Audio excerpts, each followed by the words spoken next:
warga masyarakat di Kemantren Gondomanan yang saya cintai. Alhamdulillah di wilayah kita mendapatkan kesempatan untuk pemeriksaan dengan rongsen penyakit TBC gratis. Dan ini sangat membantu bagi kita semua untuk pemberantasan penyakit TBC di wilayah kecamatan atau Kemantren Gondomanan. Dan ini gratis, sekali lagi gratis. Saya sudah ikut juga untuk rongsen. Dan oleh karena itu kami himbau kepada warga masyarakat yang belum mengikuti rongsen ini, kami himbau untuk ikut ya. Karena ini untuk mendeteksi bagi kita semua apakah kita sehat, bebas dari TBC atau tidak.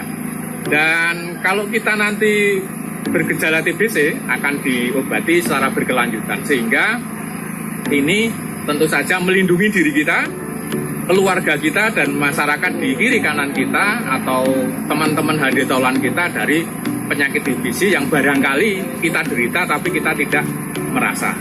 Dan kami ucapkan terima kasih kepada warga masyarakat yang sudah berpartisipasi untuk mensukseskan ikut memeriksakan diri di pemeriksaan Zero TB ini. Untuk Kemantren Gondomanan bebas TBC, kita tos, temukan, obati sampai sembuh. Zero TB, tos, temukan, obati sampai sembuh.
Assalamualaikum warahmatullahi wabarakatuh.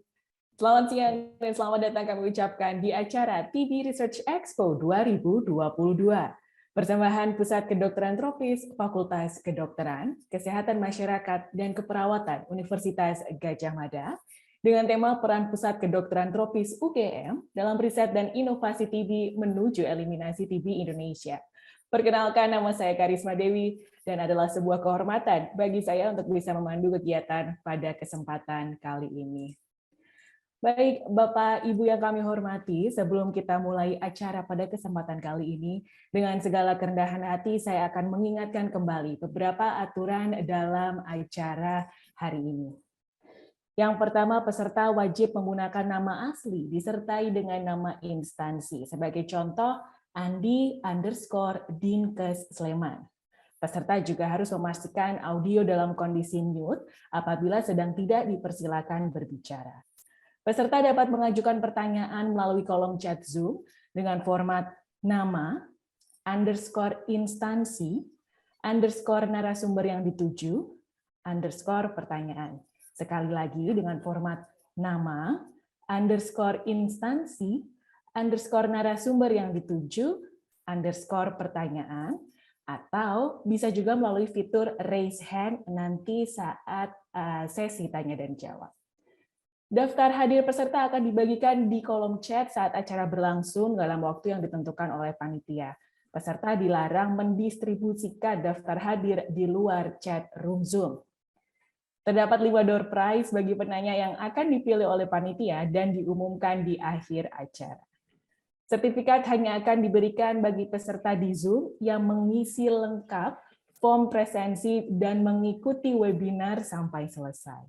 Apabila sudah mengisi form presensi, namun belum mendapatkan e-sertifikat dalam 2 minggu setelah acara, silakan dapat menghubungi centertropmed.fkkmk@ugm.ac.id. Sekali lagi di centertropmed.fkkmk@ugm.ac.id.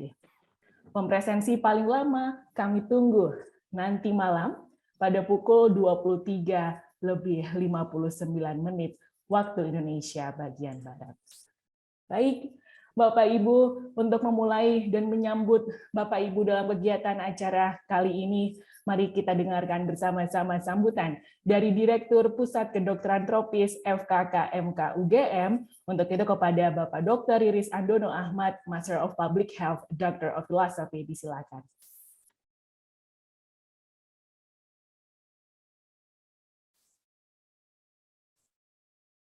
Pak Doni, selamat siang.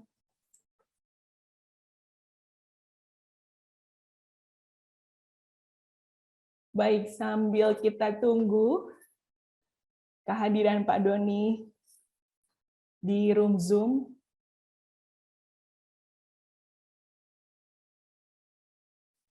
kita berpindah ke acara sambutan selanjutnya terlebih dahulu. Selanjutnya adalah sambutan dari Ketua Divisi TB Fakultas Kedokteran Kesehatan Masyarakat UGM untuk Pusat Kedokteran Tropis, kepada Profesor Dr. Ari Probandari, Master of Public Health, Doctor of Philosophy. Disilakan. Prof. Ari, selamat siang Prof. Ari. Selamat siang. Monggo Prof. Ya, terima kasih Bapak Ibu sekalian. Selamat siang. Assalamualaikum warahmatullahi wabarakatuh. Salam sejahtera untuk kita semua. Om Swastiastu, Namo Buddhaya, salam kebajikan. Pada siang hari ini kita bersama-sama berada di dalam ruang virtual ini untuk ikut berkontribusi merayakan Hari TB Dunia. Nah, Pusat Kedokteran Tropis ini salah satu institusi pusat kajian riset yang ada di Fakultas Kedokteran, Keperawatan dan Kesehatan Masyarakat di Universitas Gadjah Mada. Ini mempunyai satu divisi yang kita sebut sebagai kelompok kerja tuberkulosis. Nah, kelompok kerja tuberkulosis ini adalah kelompok para peneliti yang mempunyai minat untuk melakukan penelitian tentang tuberkulosis. Bapak Ibu sekalian, Jadi pada hari ini kita mengadakan Expo Riset Tuberkulosis yang ada di Pusat Kedokteran Tropis UGM, di mana kita berharap bahwa Pusat Kedokteran Tropis ini dengan riset-risetnya yang kita bisa ikut berkontribusi dalam upaya kita semua untuk melakukan eliminasi tuberkulosis di Indonesia khususnya. Nah, kita ketahui bersama bahwa riset dan inovasi ini adalah salah satu pilar untuk strategi NTB yang sudah ditetapkan secara global, dan tentu kalau sebagai salah satu pilar, riset dan inovasi ini tentu menjadi hal yang penting ya, untuk selalu dikembangkan dan hasilnya digunakan di dalam upaya-upaya atau strategi untuk mengatasi problem tuberkulosis di lapangan. Nah, oleh karena itu TB Expo ini membuka berbagai riset TB yang ada di Pusat Kedokteran Tropis, sehingga nantinya yang pertama kami berharap ini direkognisi bahwa ada riset-riset yang sedang dikerjakan oleh Pusat Kedokteran Tropis ataupun sudah selesai dilaksanakan, sehingga hasilnya nanti bisa menjadi bahan dari kajian kebijakan-kebijakan yang diperlukan untuk mendorong eliminasi TB. Yang kedua adalah tentu kita berharap dengan Expo TB Riset ini menjadi ajang silaturahmi juga, silaturahmi para peneliti TB agar kita saling kenal dari hal yang kita kerjakan. Pusat Kedokteran Tropis sangat terbuka terhadap kolaborasi dengan peneliti yang lain. Mungkin Bapak Ibu juga mengetahui saya juga bekerja di institusi yang lain di Fakultas Kedokteran Universitas 11 Maret, tetapi saya juga aktif di dalam penelitian TB bersama Pusat Kedokteran Tropis UGM. Ini adalah satu bukti bahwa Pusat Kedokteran Tropis sangat terbuka untuk melakukan kolaborasi untuk riset, khususnya untuk riset TB. Nah, kami juga pada Expo TB Riset ini mengundang para kolega peneliti TB yang nantinya kami berharap bisa memberikan tanggapan terhadap riset-riset TB yang sedang dikerjakan. Misalnya Dr. Harsini dari RSUD Dr. Muwardi, terima kasih Dok. Beliau adalah kolaborator untuk riset tentang TOMO. TOMO adalah aplikasi untuk meningkatkan kepatuhan pengobatan pasien-pasien TB kebal obat. Kemudian juga nanti bergabung Dr. Ahmad Fuadi yang sekarang berada di Lyon di Prancis. Beliau juga banyak melakukan riset TB dari kajian ekonomi kesehatan. Nah, tentu kami sangat berharap dengan Expo ini kita semakin erat dalam silaturahmi dan potensi-potensi kolaborasi bisa kita diskusikan bersama. Saya kira itu, semoga Expo ini juga membuka wacana kita bersama, terutama adik-adik, mungkin peneliti muda yang tertarik nih, yang sekarang mungkin masih di S1, S2, untuk bisa mengenal lebih jauh proyek-proyek riset TB di Pusat Kedokteran Tropis. Kita juga sangat terbuka untuk adik-adik di tingkat S1 atau S2 untuk belajar tentang bagaimana pengelolaan proyek riset TB di Pusat Kedokteran Tropis. Demikian sambutan dari saya, semoga pertemuan kita pada siang sampai sore ini membawa manfaat untuk kita semua dan juga untuk bangsa Indonesia dalam upaya kita untuk mengeliminasi tuberkulosis dari negeri ini. Terima kasih, saya kembalikan lagi kepada MC. Terima kasih. Terima kasih, amin. Prof. Ari, terima kasih banyak untuk sambutannya. Baik, Bapak Ibu, selanjutnya marilah kita dengarkan bersama-sama sambutan dari Direktur Pusat Kedokteran Tropis FKKMK UGM. Untuk itu kepada Bapak Dr. Riris Andono Ahmad, Master of Public Health, Doctor of Philosophy, disilakan. Pak Doni, selamat siang. Selamat siang, Mbak. Apa kabar? Monggo, Pak Doni. Alhamdulillah. Pak Doni sehat? Sehat, alhamdulillah. Monggo, Pak Doni, silakan untuk sambutannya. Terima kasih. Selamat siang, Bapak Ibu sekalian. Assalamualaikum warahmatullahi wabarakatuh. Salam sejahtera, Om Swastiastu, Namo Buddhaya, salam kebajikan bagi kita semua. Saya rasa tadi Bu Prof. Ari sudah secara lengkap memperkenalkan tentang kegiatan TB di Pusat Kedokteran Tropis. Saya hanya menambah sedikit dan sekalian mengucapkan selamat datang kepada Bapak Ibu semua, kolega, senior, guru, ada Prof. Tadi saya melihat ada Prof. Sudianto, ada Bu Tiara, dan ada Mas Wawan dari WHO. Terima kasih sudah bersedia hadir untuk mengikuti expo kami. Dan Pusat Kedokteran Tropis kebetulan memang mempunyai banyak kegiatan penelitian. Kami mempunyai 6 kelompok kerja penelitian, mulai ada HIV, kemudian malaria, arbovirus, dan juga NTD, Neglected Infectious Disease, maupun pokja-pokja yang terlibat dalam isu-isu cross-cutting pada level health system.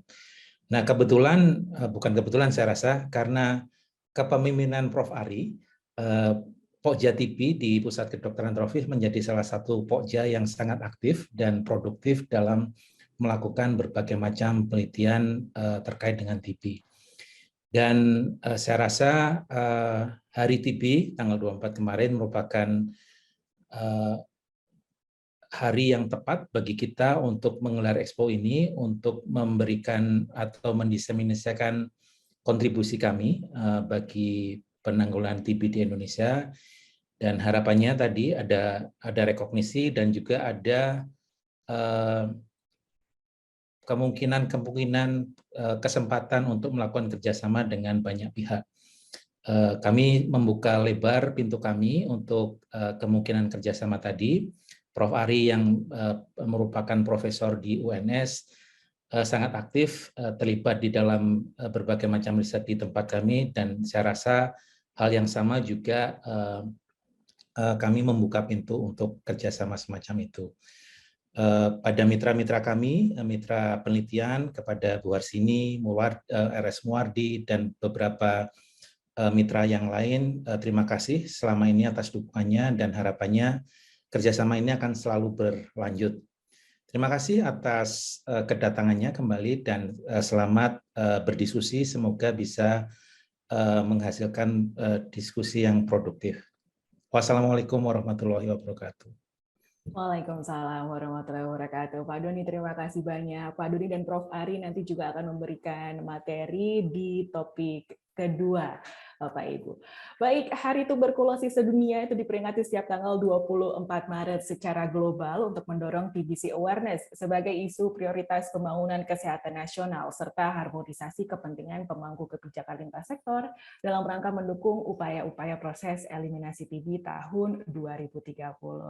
Untuk itu, Bapak Ibu yang kami hormati, hari ini terdapat 3 topik hangat yang akan didiskusikan pada kesempatan kali ini, yaitu inovasi TB, kemudian ada update on TB research, dan juga TB case finding. Dan di setiap akhir masing-masing topik akan ada sesi tanya-jawab. Jadi kami ingatkan kembali untuk memberikan pertanyaan, karena pertanyaan yang terpilih akan mendapatkan hadiah menarik dari panitia yang diumumkan nanti di akhir acara siang hari ini.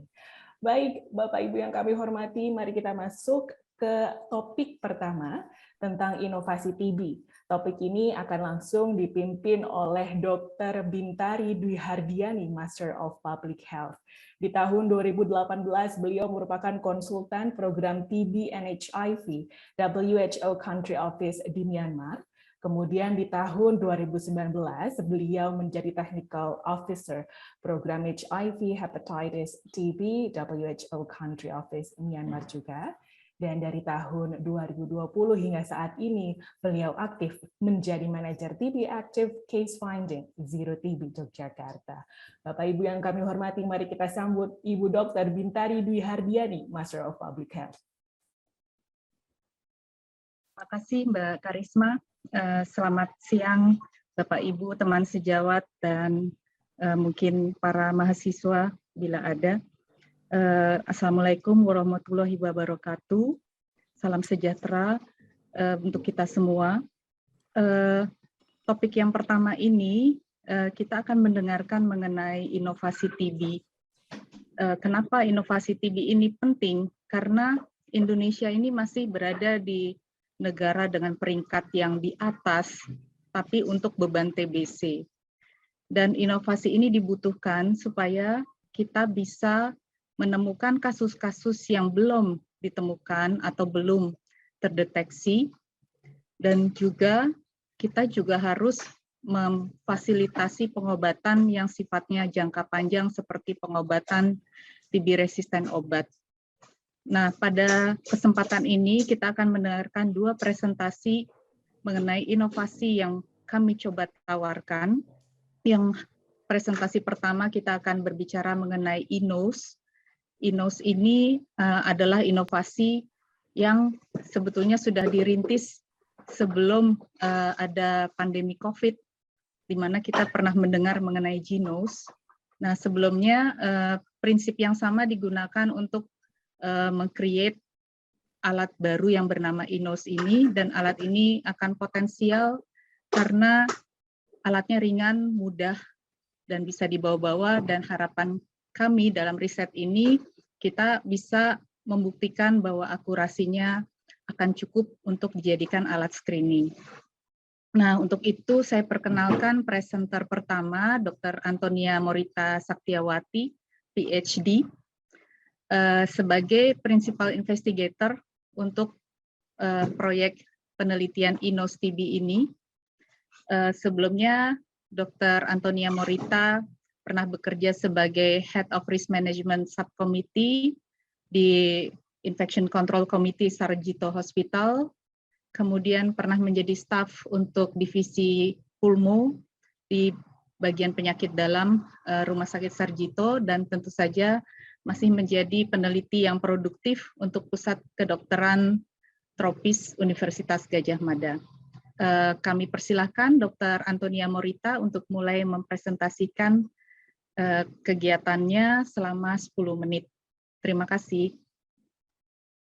Silakan Dr. Morita.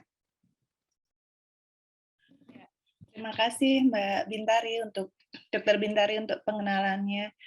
Sebelumnya selamat siang Bapak Ibu dan rekan-rekan semua. Mungkin ada sedikit revisi saja tadi untuk di pengenalan saya itu, saya nggak pernah jadi Head of Risk Management di Sarjito. Itu mungkin sepertinya salah copy dari profilnya Dr. Mardi.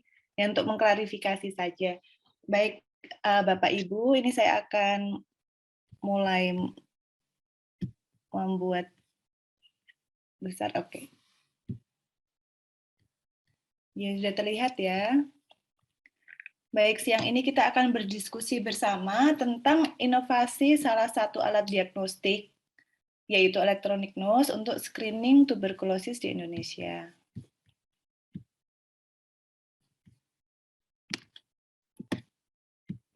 Ya. Mengapa inovasi alat diagnosis diperlukan? Nah, seperti yang Bapak, Ibu, dan rekan-rekan semua sudah paham sekali bahwa TB yang merupakan salah satu penyakit yang sangat tua ya, sudah ditemukan sekitar 9.000-an tahun yang lalu. Itu adalah penyebab kematian akibat agen infeksi tunggal yang tertinggi sebelum ada COVID. Sekarang dia tertinggi kedua setelah COVID. Indonesia sendiri, negara kita mempunyai beban TB tertinggi ketiga dan mempunyai beban gap diagnosis yang tertinggi kedua di dunia.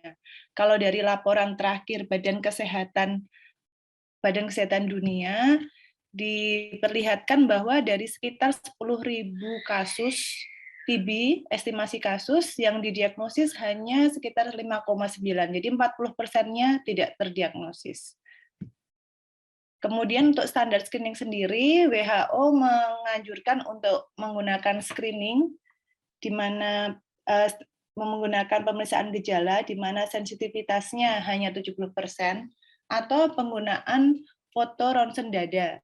Sensitivitasnya lebih tinggi, namun tidak semua pusat pelayanan kesehatan, misalnya puskesmas, mempunyai X-ray dada. Kemudian juga X-ray dada tidak mudah dibawa untuk penemuan kasus TB aktif door to door, dan ia juga memaparkan pasien pada radiasi. Kemudian juga alat diagnosis yang berbasis dahak tidak cocok untuk semua pasien karena misalnya pada anak-anak. Sebagian besar anak-anak kesulitan mengeluarkan dahak.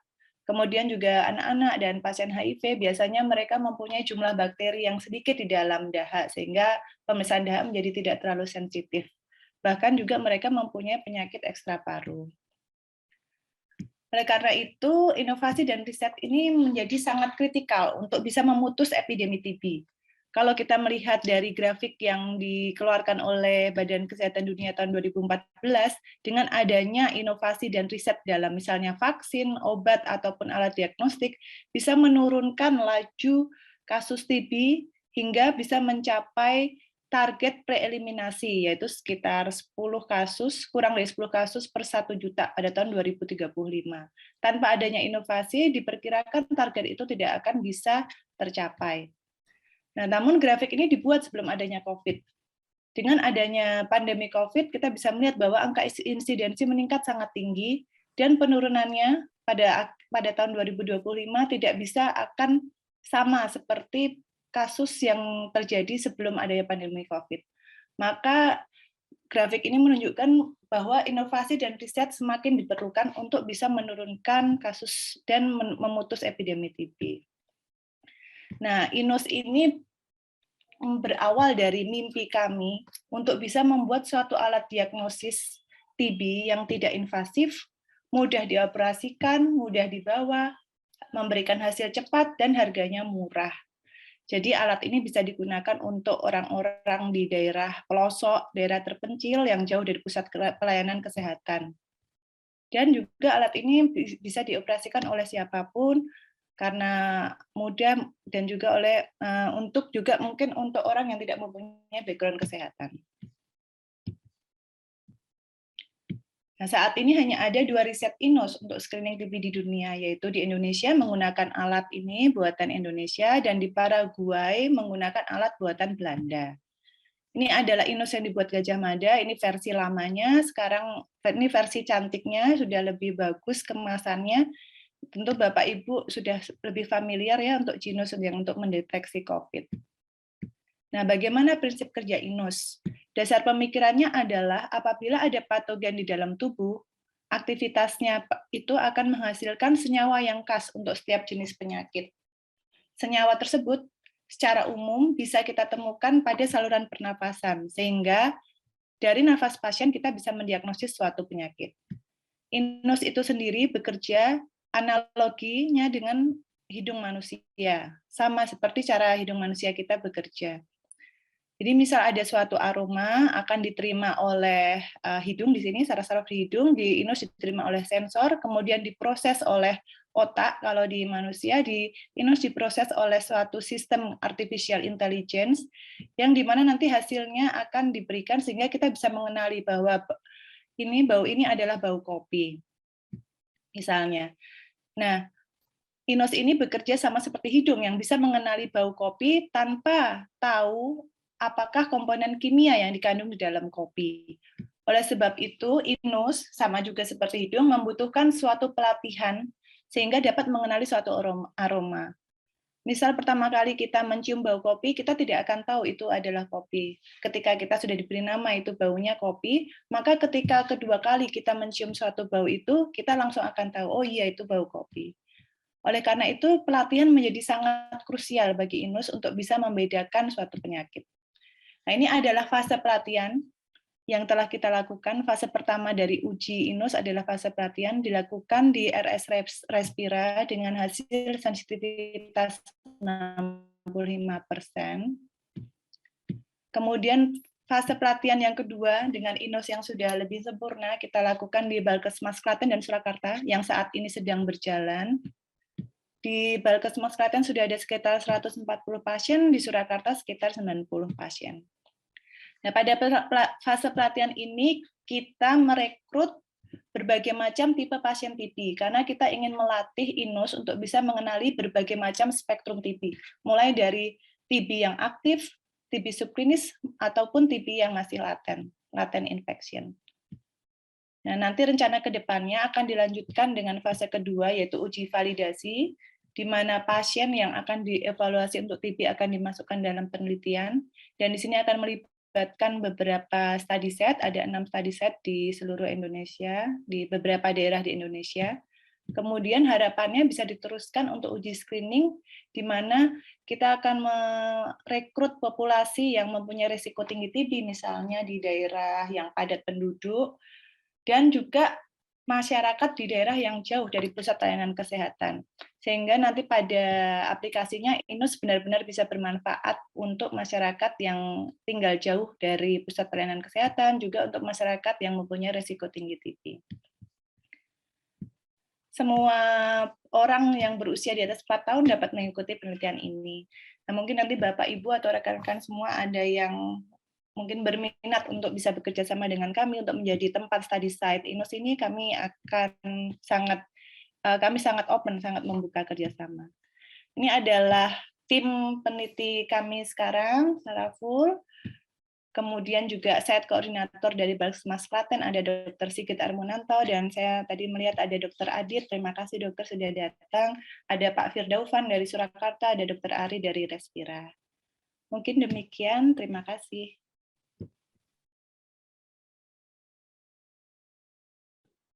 Baik, terima kasih Dr. Morita. Terima kasih atas paparannya. Ini memberi pengenalan ke kita mengenai kemungkinan-kemungkinan alat screening yang kita akan sangat perlukan di masa depan.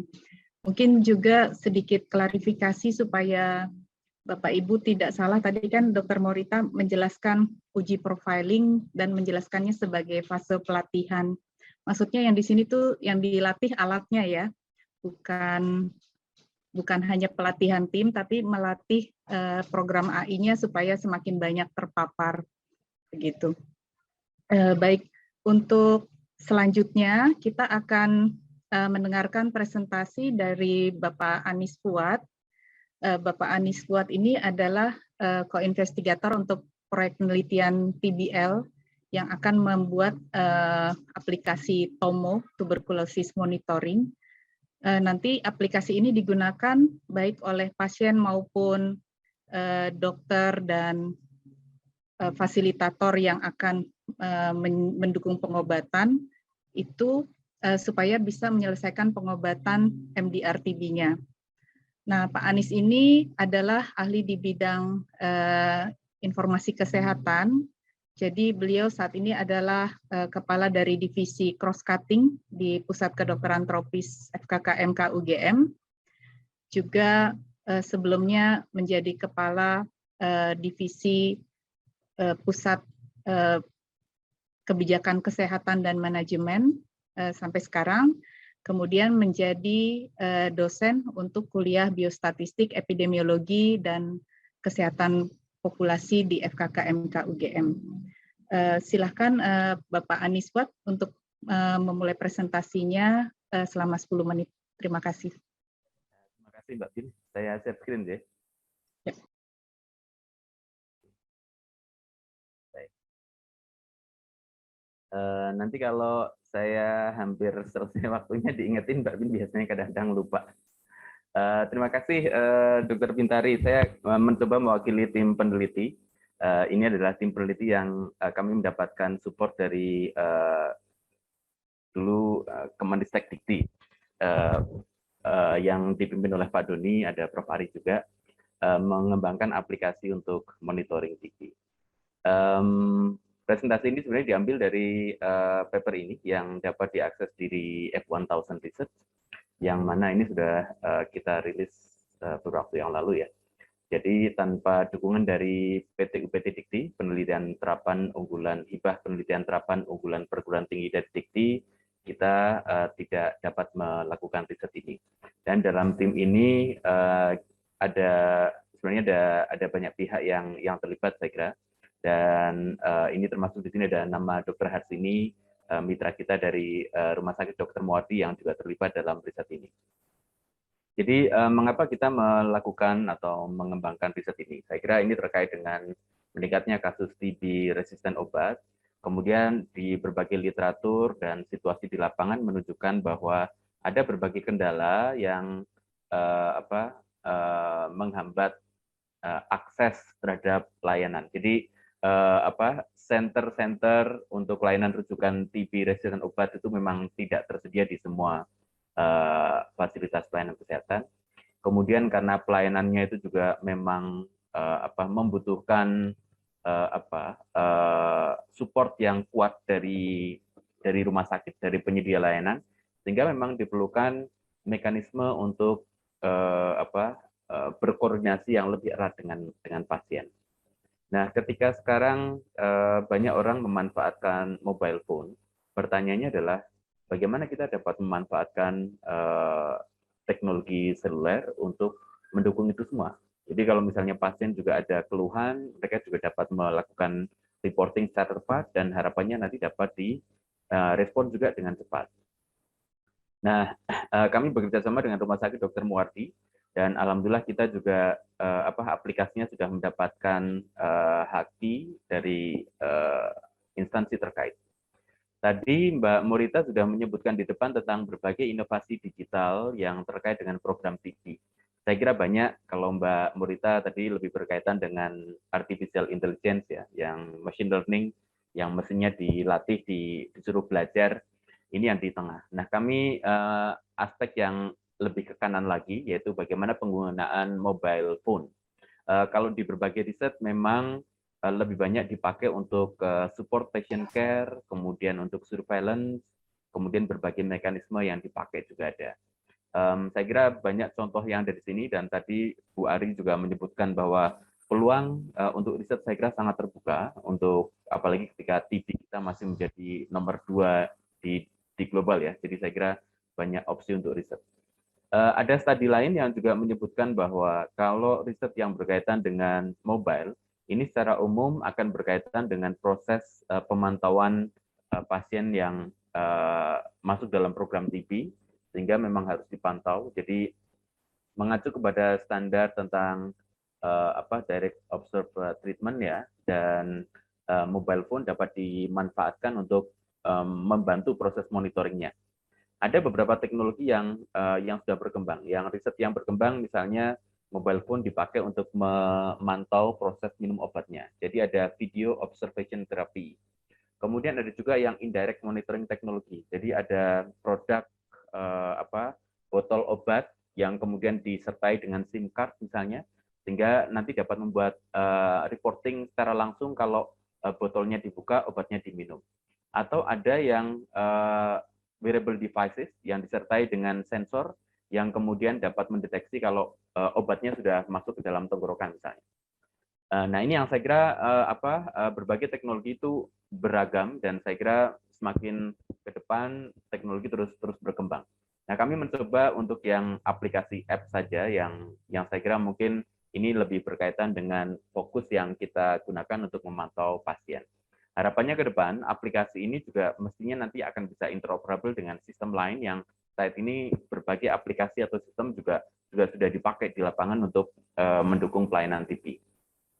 Kami berharap bahwa riset ini nanti dapat membantu continuity of care dalam pelayanan TB, kemudian juga dapat memperbaiki efektivitas dalam pemantauan pasien, terutama kalau ada efek samping, kemudian juga dapat menurunkan angka hilang pasien yang dalam treatment TB. Dan harapan berikutnya saya kira juga dapat mencegah resistensi obat. Riset kami dilakukan bersama dengan Rumah Sakit Dr. Muwardi. Sebenarnya ini proposal pada tahun 2019 kita pengembangan melakukan diskusi dengan Rumah Sakit Dr. Muwardi, tetapi baru implementasinya pada tahun 2021 karena tahun 2020 ada COVID sehingga kita tidak langsung melakukannya. Jadi agak mundur setahun. Kemudian pengguna aplikasi secara umum dibagi dua, pasien ataupun keluarganya, dan satunya lagi adalah tenaga kesehatan di rumah sakit, baik case manager di rumah sakit rujukan, kemudian petugas TB di puskesmas maupun tim ahli klinis di rumah sakit rujukan yang menjadi konsulen utama untuk pelayanan TB. Saat ini kami juga sedang mencoba menghubungkan aplikasi Tomo dengan SITB agar nanti akan ada pertukaran secara otomatis menggunakan API atau Application Programming Interface, sehingga data yang masuk ke dalam SITB diharapkan nanti akan dapat bertukar secara otomatis ke dalam ke dalam Tomo. Kalau yang sekarang masih agak semi manual, jadi data dari STB kemudian dientrikan ulang ke dalam Tomo. Proses itu sudah kita mulai, harapannya API nanti dapat berlangsung sesi berikutnya. Kita sekarang sedang mengembangkan bagaimana proses agar data di SITB ini nanti akan terintegrasi melalui API ke dalam aplikasi Tomo. Sementara masih dibantu secara manual. Nah, aplikasi Tomo ini terbagi dua, jadi aplikasi untuk pasien yang kalau misalnya mereka minum obat, mereka ada keluhan, mereka dapat report ke dalam aplikasi. Di sisi yang lain, di puskesmas juga dapat memantau, atau dokter yang tadi tim ahli klinis atau case manager yang mengelola SITB, mereka juga dapat memantau itu. Nah, ini adalah app yang tersedia di Play Store, ada versi untuk pasien dan versi untuk case manager. Kemudian ada aplikasi web yang memang disediakan untuk memfasilitasi pertukaran data dari SITB ke Tomo. Harapan ke depan kita tidak ingin ada entry ulang antara Tomo dan pasien yang sudah masuk ke dalam SITB. Demikian juga nanti dengan adanya interface yang web ini, moga-moga nanti bisa dapat berinteroperable dengan sistem informasi rumah sakit yang saat ini yang sudah ada. Beberapa fitur yang tersedia, saya kira kalau pasien dapat melaporkan kalau dia sudah minum obat, kemudian dia dapat membuat janjian atau melaporkan kalau ada keluhan, kemudian juga dapat melengkapi profil, kemudian juga dapat mengetahui pasien yang terdekat. Sehingga kalau misalnya pasien bepergian, dia dapat report ke rumah sakit rujukan, sehingga nanti dapat diarahkan ke puskesmas sana untuk dapat dipantau minum obatnya. Kemudian ada aplikasi untuk case manager yang ada di rumah sakit. Kemudian puskesmas juga dapat menggunakan ini untuk melakukan validasi obat, maupun menerima keluhan pasien, maupun menghubungi tenaga ahli klinis, tim ahli klinis yang ada di rumah sakit. Kemudian tim ahli klinis juga nanti dapat menerima report tersebut. Jadi sebenarnya ini merupakan suatu aplikasi yang bisa berperan sebagai monitoring diri sendiri, juga ada fitur untuk telekonsultasinya, maupun fungsi sistem informasi untuk pelaporan pengawasan. Jadi saya kira ada beberapa fungsi yang tergabung dalam jadi satu. Saat ini aplikasi kemarin sudah dipakai di Muardi, sudah ada 22 pasien yang menggunakan, dan 7 sudah selesai pengobatan, dan kami juga melakukan diskusi dengan mereka, bagaimana respon mereka terhadap penggunaan ini. Ada beberapa catatan seperti misalnya sempat aplikasi ada error, saya kira wajar. Dan tapi yang menarik menurut saya adalah respon-respon positif semacam ini. Kita juga melakukan diskusi dengan petugas puskesmas dan responnya juga saya kira cukup baik. Dan secara umum menurut pasien saya kira tingkat kemudahannya ini dari 5 yang tertinggi, levelnya yang 4 sampai 5 itu kurang lebih sekitar hampir 90%. Demikian juga yang mengatakan bermanfaat juga cukup tinggi, dan kemudian kepuasannya juga cukup baik. Saya mungkin melewatkan saja beberapa catatan yang ada dalam survei tersebut, tetapi yang menarik adalah bahwa ternyata kalau kita tanya kepada mereka, ternyata mereka bersedia menggunakan Tomo sampai sembuh, karena fungsi-fungsi komunikasi seperti tadi kita lihat itu memang dirasakan betul oleh pasien. Nah, ke depan kami akan mempersiapkan untuk menguatkan server, karena kami sekarang bersiap-siap untuk scaling up. Ada beberapa paskes yang akan bekerja sama. Kemudian pemeliharaan aplikasi berkelanjutan, dan kemudian juga akan ada inisiatif untuk kerjasama dengan teman-teman di Fakultas MIPA berkaitan dengan keamanan dan tentu saja nanti interoperabilitas. Sisi yang lain untuk scaling up juga sedang kita proses, dan mungkin dari sisi riset kami ingin mencoba mengukur bagaimana dampaknya dalam kemanfaatan riset ini kepada pasien. Di beberapa studi memang menyebutkan bahwa app untuk TB MDR memang sebagian besar studi itu lebih berkaitan dengan aspek persepsi pasien, kemudian kemanfaatan teknisnya tadi ya, usability-nya ya, yang berkaitan dengan quality of life, health outcome ini memang terbatas. Nah, oleh karena itu kami masih melanjutkan riset ini, dan kalau dikaitkan dengan riset ini, kami mencoba melihat konteks yang lebih luas. Kemenkes saat ini sudah memiliki strategi transformasi kesehatan digital yang dirilis oleh DTO. Harapannya nanti kita akan memiliki suatu sistem terpadu, ada platform untuk masyarakat, Citizen Health App, dan ada platform untuk tenaga kesehatan. Dan di platform tersebut nanti interoperable dengan sistem yang lain berbasis API, kemudian juga nanti di bagian bawah akan tersambung ke dalam sistem rekam medis elektronik maupun sistem di Vaskes yang lain. Saat ini Kemenkes misalnya telah menjadikan Peduli Lindungi sebagai salah satu aplikasi kesehatan yang paling banyak di-download, lebih dari 90 juta download, dan kemudian per hari penggunaannya mungkin sampai 8 juta, meskipun hanya untuk check-in, check-out misalnya. Tetapi ini diharapkan akan menjadi pintu untuk akses layanan lain. Oleh karena itu, bagaimana meletakkan Tomo ke dalam konteks ini? Kami kemarin sempat mendiskusikan bagaimana Tomo nanti dapat dimanfaatkan dalam konteks Indonesia Health Services yang berbasis digital. Jadi untuk fungsi pemantauan yang tadi disebutkan ada Citizen Health App, kita mengusulkan bahwa ini mungkin dapat dimanfaatkan untuk modul-modul tertentu yang mungkin dapat embedded ke dalam Peduli Lindungi. Dan saya kira aplikasi-aplikasi lain juga tersedia dan harapannya nanti bisa interoperable dengan sistem informasi rumah sakit dan lainnya. Tantangannya adalah saat ini di Indonesia mungkin kita ada SITB, kemudian ada empati juga saya kira sedang dicoba digunakan. Kemudian juga beberapa center masih menggunakan WA untuk komunikasi dengan pasien. Nah, bagaimana mungkin kolaborasi ini saya kira ke depan perlu dilakukan bersama-sama. Dan saya kira juga catatan menarik, tidak semua rumah sakit memiliki kompetensi yang sama dalam digital. Survei versi bulan Maret kemarin, ternyata 1/5 rumah sakit sudah membuat apps ya, secara optimal hasilnya. Tetapi masih ada yang masih belum optimal, dan masih banyak yang juga belum. Jadi saya kira peluang untuk kolaborasi menjadi semakin banyak. Nah, tantangan berikutnya saya kira Pak adalah... Anies, waktunya sudah hampir habis. Sudah, ya, betul. Ini 2 slide terakhir. Ya, jadi saya kira tantangan ke depan adalah apakah smartphone ini menjadi salah satu syarat untuk layanan TB. Kalau menjadi salah satu syarat, mungkin bisa di-cover menjadi salah satu paket untuk layanan, sehingga nanti dapat menjadi embedded dalam layanan. Tetapi tantangannya adalah keterbatasan jaringan, kemudian di Amerika saja mungkin tidak semua orang ini juga dapat mengakses layanan dari smartphone. Ini saya kira tantangan ke depan dan moga-moga kita dapat berkolaborasi lebih lanjut, risetnya masih diperpanjang. Ini sebagian dari tim TB, mohon maaf fotonya Dr. Harsini tidak masuk dan fotonya Prof. Ari juga tidak masuk di sini. Terima kasih, mohon maaf jika waktunya terlalu lama. Terima kasih, wassalamualaikum warahmatullahi wabarakatuh. Waalaikumsalam. Terima kasih Pak Anies. Jadi ini aplikasi yang sangat menarik karena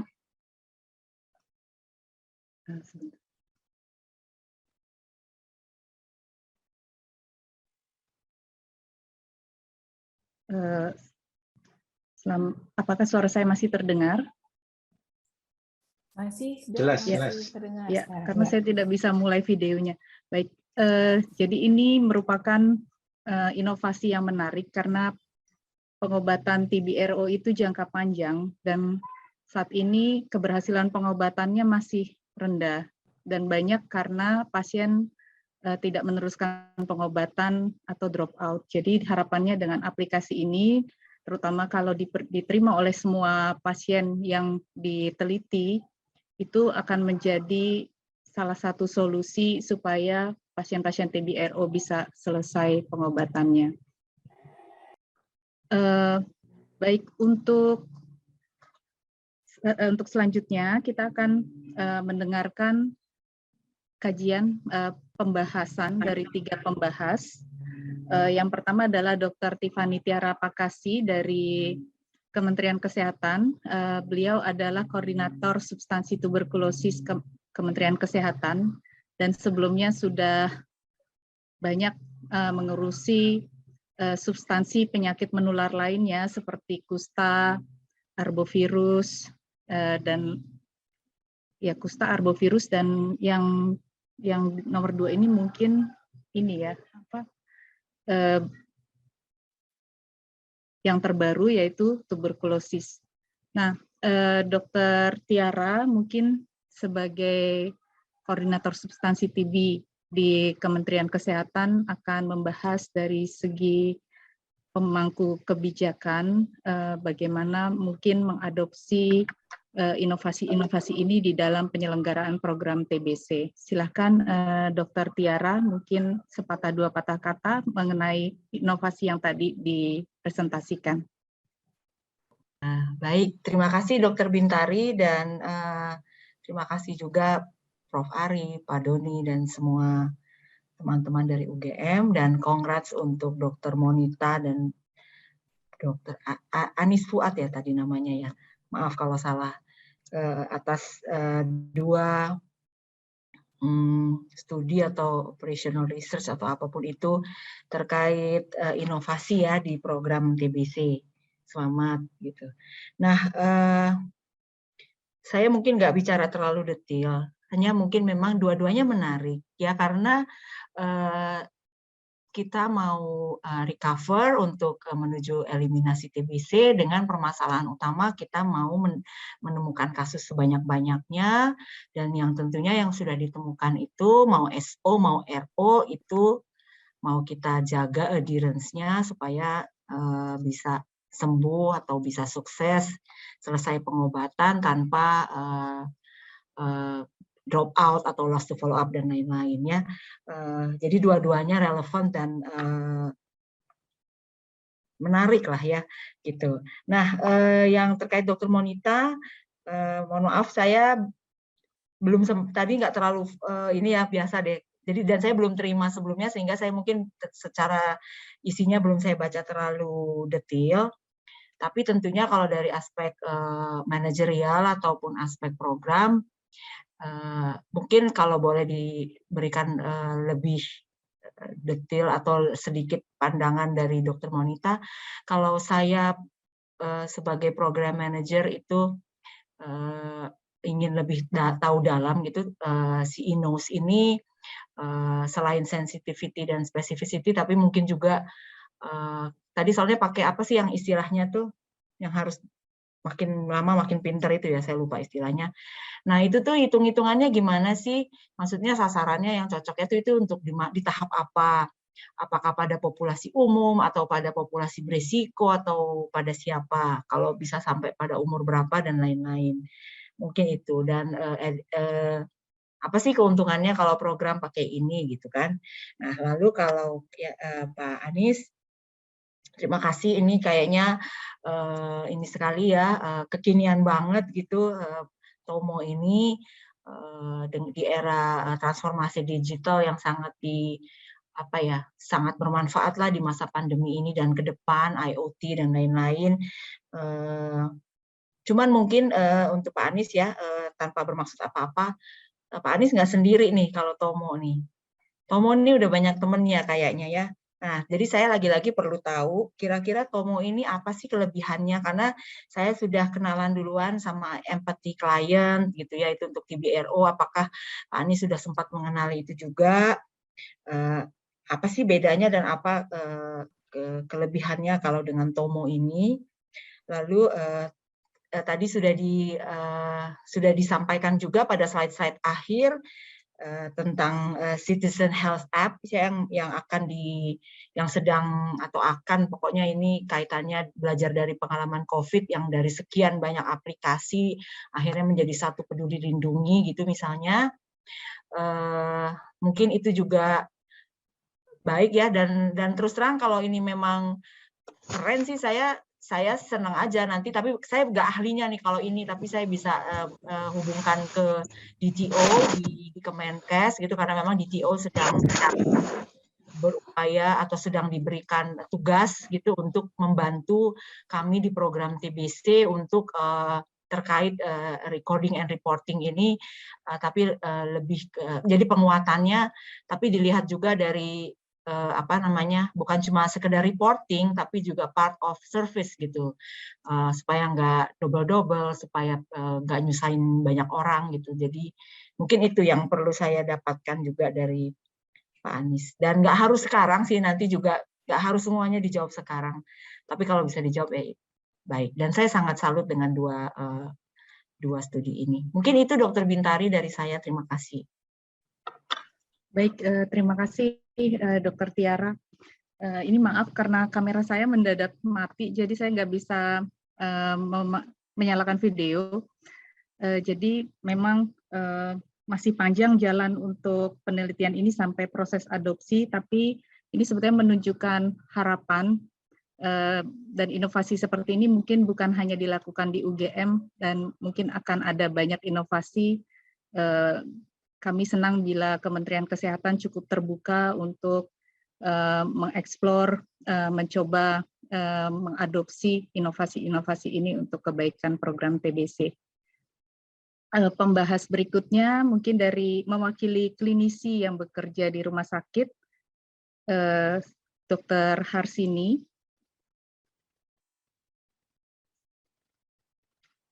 Apakah bisa ditampilkan CV-nya Dr. Harsini?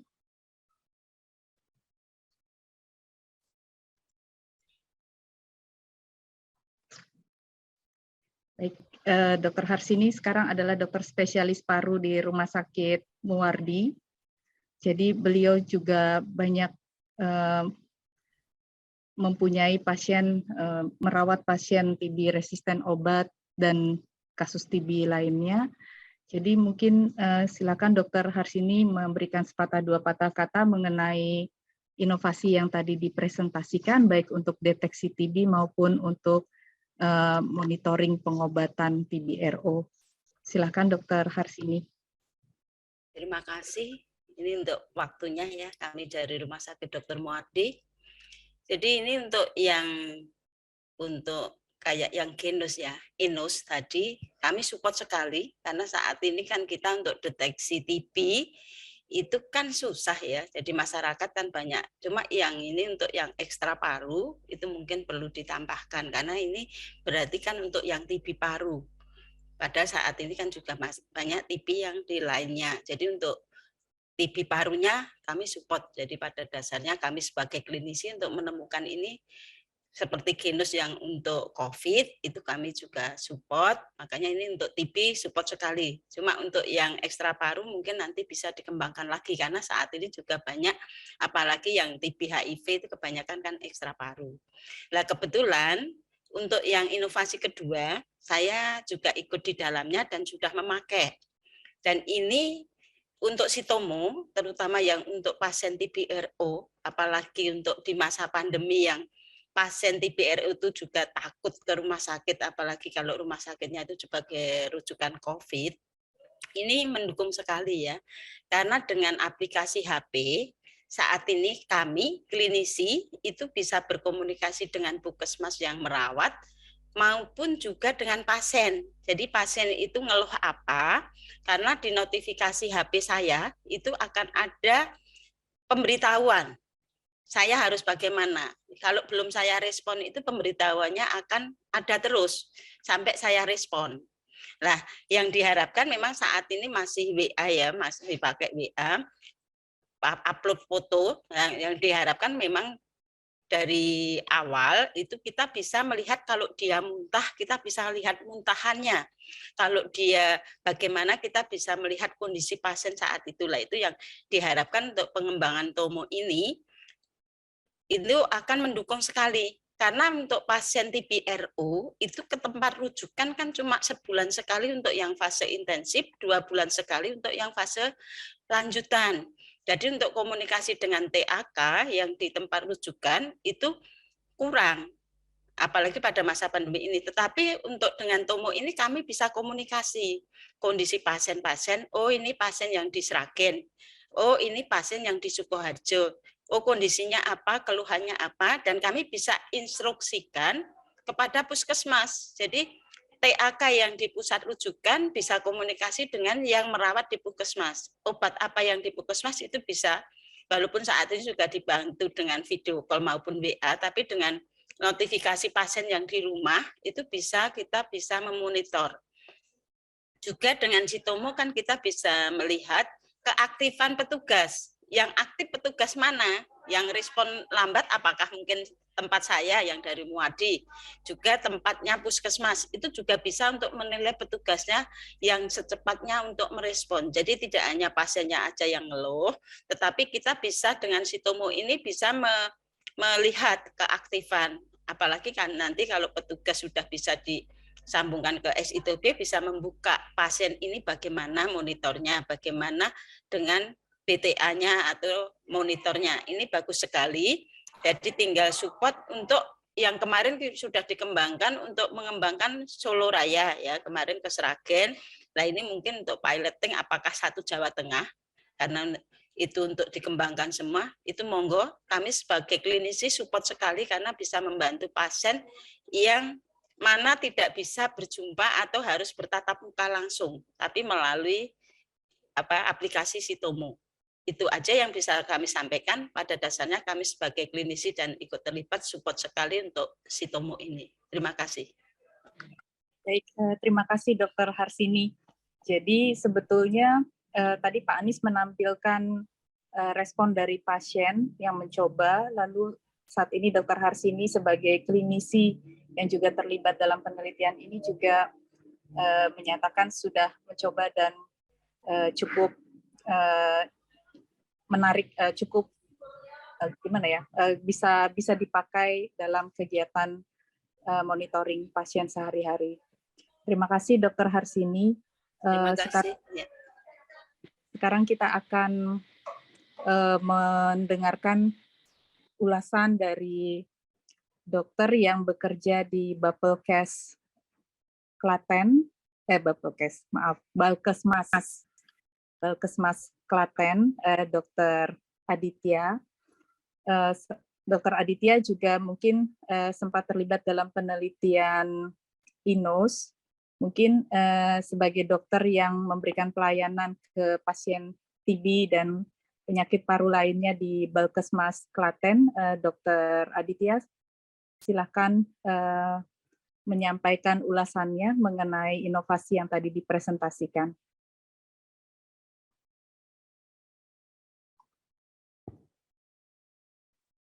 Silakan Dr. Aditya.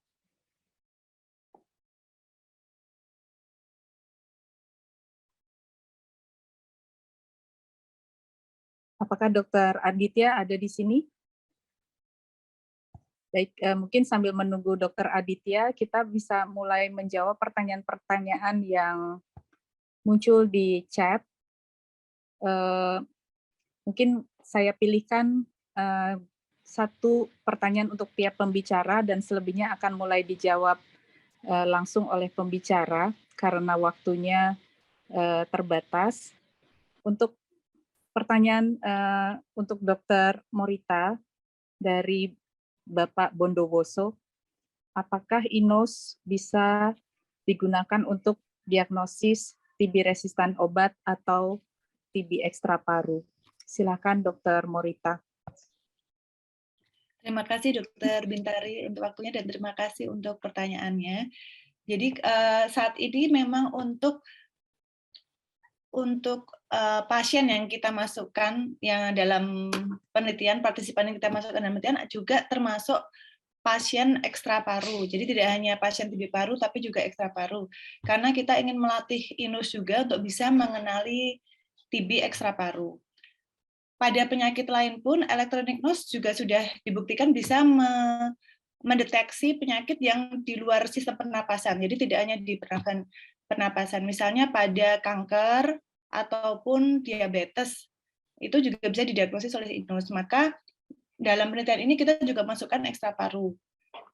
Lalu kalau untuk TB resisten obat sendiri, nah ini nanti ke depannya mungkin bisa kita kembangkan juga untuk mendeteksi resisten obat. Saat ini memang kita berkonsentrasi pada deteksi awal INOS, pada screening. Jadi sekalian menjawab pertanyaannya Bu Tiara tadi bahwa nanti posisi INOS ini adalah pada screening karena alat ini kecil, mudah dibawa, lalu pengisian dayanya juga mudah sekali seperti mencas handphone, jadi tidak berat gitu listriknya. Karena kan kalau di daerah-daerah pelosok sana mungkin suplai listrik tidak terlalu stabil ya, maka alat ini cocok digunakan di sana.